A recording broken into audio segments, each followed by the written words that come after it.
నమస్తే, welcome to Bharati TV. నేను బాబయ్య.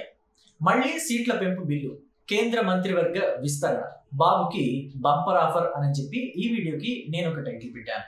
అంటే కేంద్ర ప్రభుత్వం గతంలో కూడా మొన్న మధ్య కాలంలో కూడా మహిళా రిజర్వేషన్ బిల్లుతో పాటుగా సీట్ల పెంపు బిల్లుని కూడా ప్రవేశపెట్టింది కదా. నియోజకవర్గాల పునర్విభజన అంటాం మనం, డీలిమిటేషన్ బిల్లుని ప్రవేశపెట్టింది.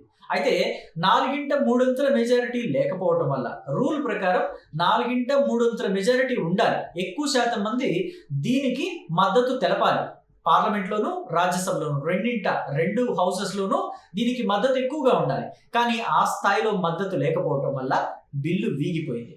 అయితే ఈ డీలిమిటేషన్ బిల్లు ఎందుకు వీగిపోయింది అని చెప్పి మనం గమనిస్తే, ఈ బిల్లుకి దక్షిణాది రాష్ట్రాల్లో ఎక్కువ శాతం మంది వ్యతిరేకతని తెలిపారు. Telugu Desam party, Janasena party, YSR Congress party తప్ప మిగిలిన ఏ పార్టీలు కూడా, అంటే బీజేపీ పార్టీ ఎటు తెలుపుతుంది అనుకోండి, బీజేపీ తప్ప ఏ పార్టీ కూడా ఈ దక్షిణాది రాష్ట్రాల నుంచి ఆ బిల్లుకి మద్దతు తెలపలేదు. కారణం ఏంటి అంటే, దక్షిణాది రాష్ట్రాల్లో జనాభా నియంత్రణ కార్యక్రమాన్ని అప్పట్లో చాలా పటిష్టంగా అమలుపరిచారు. కానీ ఉత్తరాది రాష్ట్రాల్లో జనాభా నియంత్రణ కార్యక్రమాన్ని చాలా తక్కువ పటిష్టతతోటి ఏదో నామమాత్రంగా మాత్రమే అమలుపరిచారు. అయితే అక్కడ జనాభా ఎక్కువగా ఉంది. జనాభా ఎక్కువగా ఉంటే జనాభా లెక్కల ప్రాతిపదికనే కదా మరి ఈ డీలిమిటేషన్ చేస్తారు. 2011 జనాభా లెక్కల ప్రాతిపదికన డీలిమిటేషన్ చేపడితే ఉత్తరాది రాష్ట్రాల్లో ఎక్కువ స్థానాలు వస్తాయి, దక్షిణాది రాష్ట్రాల్లో తక్కువ స్థానాలు వస్తాయి. అందుకనే దక్షిణాది రాష్ట్రాలు ఈ డీలిమిటేషన్ బిల్లుని వ్యతిరేకిస్తున్నాము అని చెప్పేసి దక్షిణాది రాష్ట్రాల రాజకీయ పార్టీలు ఎక్కువ శాతం చెప్పాయి. అయితే కేంద్ర హోంశాఖ మంత్రి అమిత్ షా ఏమన్నారంటే, డీలిమిటేషన్ బిల్లుని జనాభా లెక్కల ప్రాతిపదికన కాకుండా 50% సీట్లు పెంచుకుంటూ వెళతాము అని చెప్పేసి అన్నారు. జనాభా లెక్కల ప్రాతిపదికనని బిల్లులో పెట్టినప్పటికీ కూడా 50% సీట్లు పెంచుతాము, ఇది మా హామీ అని చెప్పేసి అన్నారు. అయితే బిల్లులో లేని దాన్ని మేము నమ్మము అని చెప్పేసి రాజకీయ పార్టీలన్నీ కూడా చెప్తున్నాయి. ఎందుకంటే గతంలో బిల్లులో లేదు కాబట్టే మేము దాన్ని చేపట్టలేదు అని చెప్పేసి ఆంధ్రప్రదేశ్ రాష్ట్రానికి ప్రత్యేక హోదా ఇవ్వకుండా ఎగ్గొట్టింది కదా భారతీయ జనతా పార్టీ. సో దాన్నే సాకుగా చూపిస్తున్నాయి ఎక్కువ రాష్ట్రాలు. ఇప్పుడు ఆంధ్రప్రదేశ్లోని తెలుగుదేశం, వైఎస్ఆర్ కాంగ్రెస్ పార్టీ రెండూ కూడా ఈ డీలిమిటేషన్ బిల్లుకి మద్దతు తెలిపినప్పటికీ తెలుగుదేశం పార్టీ మద్దతు తెలపక తప్పని పరిస్థితి. ఎందుకంటే వాళ్ళు ఎన్డీఏలో ఉన్నారు, జనసేన కూడా ఎన్డీఏలో ఉంది. సో మరి వాళ్ళు మద్దతు తెలపక తప్పని పరిస్థితి. మరి వైసీపీకి ఏంటి ఇబ్బంది? మేము ఈ బిల్లుకి వ్యతిరేకంగా ఉన్నామని చెప్పొచ్చు కదా. డీలిమిటేషన్ బిల్లుకి మేము మద్దతు తెలపాలంటే మీరు ప్రత్యేక హోదా ఇవ్వండి అని అడగొచ్చు కదా. వాళ్ళకి అక్కడ సరిపోను సీట్లు ఉన్నాయా లేదా తెలియదు. భారతీయ జనతా పార్టీకి వైసీపీ సీట్లు ఎంత అవసరం అనేది పక్కన పెట్టండి. కానీ సీట్లు, మద్దతు అనే పదాలు లేకుండా బేషరతుగా మేము ఈ బిల్లును వ్యతిరేకిస్తున్నాం. ఎందుకంటే గతంలో భారతీయ జనతా పార్టీ ప్రత్యేక హోదా ఇస్తానని ఇవ్వకుండా ఎగ్గొట్టింది కదా. ఆ ప్రత్యేక హోదా ఇవ్వమనండి, మేము డీలిమిటేషన్ బిల్లుకి మద్దతు తెలుపుతామని చెప్పి వైసీపీ అనాలి కదా. కానీ ఎందుకు అనలేదు? గతంలో మేము అధికారంలోకి వస్తే మాకు 25 సీట్లకి 25 సీట్లు ఇవ్వండి, కేంద్రం మెడలు వంచి మరి ప్రత్యేక హోదా తీసుకొస్తామని చెప్పేసి జగన్మోహన్ రెడ్డి చెప్పారు కదా. మరి ఇలాంటి డీలిమిటేషన్ బిల్లు విషయంలో, చాలా కీలకమైన బిల్లు విషయంలో జగన్మోహన్ రెడ్డి ఎందుకని నోరు తెరవలేదు అని చెప్పి రాజకీయ విశ్లేషకులంతా ఆశ్చర్యాన్ని వ్యక్తం చేశారు. కాసేపు జగన్మోహన్ రెడ్డి విషయాన్ని పక్కన పెడితే, ఇక్కడ భారతీయ జనతా పార్టీ కూడా బిల్లులో లేకపోయినా వాళ్ళు ఎన్నికల సమయంలో వాగ్దానం చేశారు కదా. అటు వెంకయ్య నాయుడు దగ్గర నుంచి, భారతీయ జనతా పార్టీలోని వెంకయ్య నాయుడు 5 ఏళ్ల పాటు ఆంధ్రప్రదేశ్కి ప్రత్యేక హోదా కల్పించాలి అని చెప్పేసి అడిగితే 5 ఏళ్ళు సరిపోదు, 10 ఏళ్ళు ఇస్తామని చెప్పేసి భారతీయ జనతా పార్టీ నాయకులు, అంటే అప్పటి ప్రధాని అభ్యర్థి నరేంద్ర మోదీ కూడా అన్నారు కదా. సో ఎందుకని మళ్ళీ దాన్ని అమలు పరచలేదు అని అంటే, యూపీఏ ప్రభుత్వం అప్పట్లో మన్మోహన్ సింగ్ దాన్ని బిల్లులో పెట్టలేదు.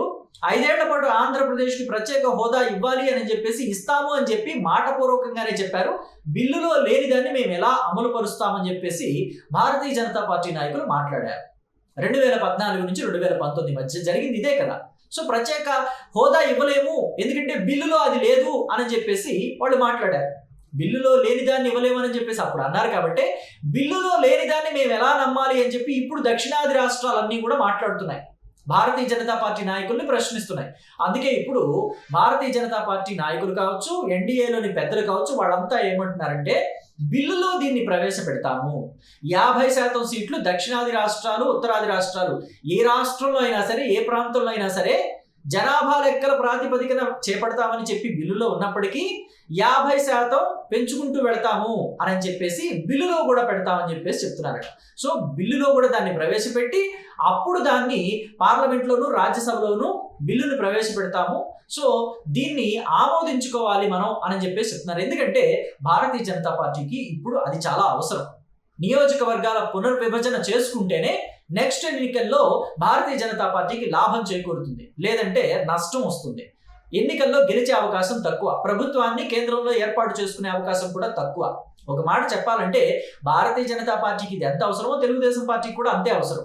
ఎందుకంటే నియోజకవర్గాల పునర్విభజన 2008లో కాంగ్రెస్ పార్టీకి అనుకూలంగా వైఎస్ రాజశేఖర రెడ్డి చేసుకున్నారు కాబట్టి 2008లో నియోజకవర్గాల పునర్విభజనని కేంద్ర ప్రభుత్వం ప్రవేశపెట్టినప్పుడు ఆ బిల్లు ఆమోదం పొందింది. ఎందుకంటే ఆనాడు కాంగ్రెస్ పార్టీకి ఆ స్థాయిలో మద్దతు ఉంది కాబట్టి ఆమోదం పొందింది 2008లో. అయితే ఆ టైంలో రాజశేఖర రెడ్డి ఇక్కడ ఉమ్మడి ఆంధ్రప్రదేశ్లో ముఖ్యమంత్రిగా ఉన్నారు కాబట్టి తెలుగుదేశం పార్టీకి ఎక్కడైతే బలం ఉందో ఆ నియోజకవర్గాల్లో మండలాలన్నింటినీ కూడా ఇతర నియోజకవర్గాల్లో కలిపేయటం, లేకపోతే కొన్ని నియోజకవర్గాలను అసలు ఏకంగా ఎస్సీ రిజర్వ్డ్ నియోజకవర్గాలుగా మార్చిపడేయటం, ఇలాంటివన్నీ చేసే 2009లో గెలిచారు, బొటాబొటీగా గెలిచారు అది కూడా. సో కాబట్టి ఇప్పుడు కూడా తెలుగుదేశం పార్టీకి, భారతీయ జనతా పార్టీకి ఈ నియోజకవర్గాల పునర్విభజన అనేది చాలా అవసరం. అందుకనే ఈ నియోజకవర్గాల పునర్విభజనకి ఇండియా కూటమిలోని నేతల్ని కూడా ఒప్పించే బాధ్యతని చంద్రబాబు మీదే ఉంచింది కేంద్రంలోని ఎన్డీఏ ప్రభుత్వం. ఎందుకంటే చంద్రబాబుకి ఇండియా కూటమిలోని నేతలతో కూడా టచ్ ఉంది, చాలా మందితో పరిచయాలు ఉన్నాయి, మంచి సత్సంబంధాలు ఉన్నాయి. ఆయన ఎన్డీఏలో ఉన్నప్పటికీ కూడా ఇండియా కూటమిలో కూడా గతంలో పనిచేశారు. సో కాబట్టి ఆ పరిచయాలు ఉన్నాయి కాబట్టి ఆ ఎంపీల మద్దతుని కూడగట్టే బాధ్యతని చంద్రబాబు మీద ఉంచుతున్నారట కేంద్రంలోని ఎన్డీఏ పెద్దలు. సో మొత్తం మీద అయితే బిల్లుని మరోసారి ప్రవేశపెట్టి ఆమోదింపజేసుకోవాలి, ఆ బిల్లు ఆమోదం పొంది తీరాలని ఒక కృతనిశ్చయంతో ఎన్డీఏ పెద్దలు ఉన్నారు. అయితే ఇప్పుడు నియోజకవర్గాల పునర్విభజన మాటని పక్కన పెడితే కాసేపు ఇది ఎటు బిల్లును ప్రవేశపెట్టాలంటే పార్లమెంట్ సెషన్స్ ని చేయాలి. పార్లమెంట్ సెషన్స్ ని నిర్వహించడానికి జూన్లోనో జూలైలోనో ముహూర్తాన్ని ఫిక్స్ చేస్తున్నారట, అది వేరే విషయం. అయితే ఇక్కడ కేంద్ర ప్రభుత్వంలో మంత్రివర్గ విస్తరణ కూడా చేపట్టబోతున్నారని తెలుస్తుంది. ఎందుకంటే కొంతమంది పనితీరు బాగోని వాళ్ళు, ఇప్పుడు ఫర్ ఎగ్జాంపుల్ తీసుకుంటే బండి సంజయ్ మీద కూడా ఆరోపణలు వచ్చాయి. బండి భగీరథ్ మీద ఆరోపణలు రావడంతో బండి సంజయ్ బాధ్యత తీసుకుని ఆయన పదవికి రాజీనామా చేయాలి, కేంద్ర మంత్రి పదవికి రాజీనామా చేయాలని చెప్పేసి అంటున్నారు కదా. అలా ఎవరైతే కొంతమంది పనితీరు బాగోని వాళ్ళు, కొంతమంది ఆరోపణల్ని ఎదుర్కొంటున్న వాళ్ళు ఉంటారు కదా, వాళ్ళని తప్పించి కొత్త వాళ్ళకి అవకాశం ఇవ్వాలి అని చెప్పేసి చూస్తున్నారట. అయితే ఆంధ్రప్రదేశ్ నుంచి కూడా ఒకరికి కానీ ఇద్దరికి కానీ అవకాశం వచ్చే ఛాన్సెస్ ఉన్నాయి. సో అయితే సీఎం రమేష్కి కానీ లేకపోతే పురంధరేశ్వరికి కానీ ఇంకా వేరే ఎవరికైనా అవకాశం వచ్చే ఛాన్స్ ఉందంటున్నారు. సో పురంధరేశ్వరిని తీసుకుంటే ఆయన ఎన్టీఆర్ కుమార్తెగా ఆవిడికి చాలా మంచి పేరుంది. అలాగే గతంలో యూపీఏ సర్కార్ అప్పుడు కూడా ఆవిడ అంటే 2004 నుంచి 2014 వరకు ఆవిడ కాంగ్రెస్ పార్టీలోనే ఉన్నారు కదా. ఆ టైంలో కూడా ఒక టర్మ్లో ఆవిడ కేంద్ర మంత్రిగా పనిచేశారు. అప్పుడు కూడా ఎటువంటి అవినీతి మరకలు ఆవిడకి అంటలేదు. చాలా నిబద్ధత కలిగిన నేతగా ఆవిడకి గుర్తింపు ఉంది. కాబట్టి ఆవిడకైనా అవకాశం వచ్చే ఛాన్సెస్ ఉంది కేంద్ర మంత్రిగా, లేదంటే సీఎం రమేష్కైనా అవకాశం వచ్చే ఛాన్స్ ఉంది కేంద్ర మంత్రిగా. ఎందుకంటే ఈయన టీడీపీ నుంచి వెళ్ళిన నేత, భారతీయ జనతా పార్టీలో ఇప్పుడు ఉన్నారు, అనకాపల్లి ఎంపీగా ఉన్నారు. అలాగే కేంద్రంలోని చాలా మంది పెద్దలతోటి, కేంద్ర మంత్రులతోటి కూడా సీఎం రమేష్కి సత్సంబంధాలు ఉన్నాయి. అలాగే ఇప్పుడు తెలుగుదేశం పార్టీ ఎన్డీఏలో ఉంది, చంద్రబాబుతో కూడా ఆయనకి సత్సంబంధాలు ఉన్నాయి. కాబట్టి ఈయన కూడా లాబింగ్ చేసుకుంటే కేంద్ర మంత్రులతోటి కాస్త ఈ టైంలో సఖ్యతగా ఉంటే ఆయనకు కూడా అవకాశం వచ్చే ఛాన్స్ ఉంది అని చెప్పేసి చెప్తున్నారు. మరి ఎవరికి అవకాశం ఇస్తారు ఏంటి అనేది తెలియాలంటే కొంతకాలం వేచి ఉండాల్సిందే. అలాగే నియోజకవర్గాల విభజన బిల్లు కూడా ఆమోదం పొందుతుందా లేదా అనేది తెలియాలంటే ఇంకొన్నాళ్ళు వేచి చూడాలి.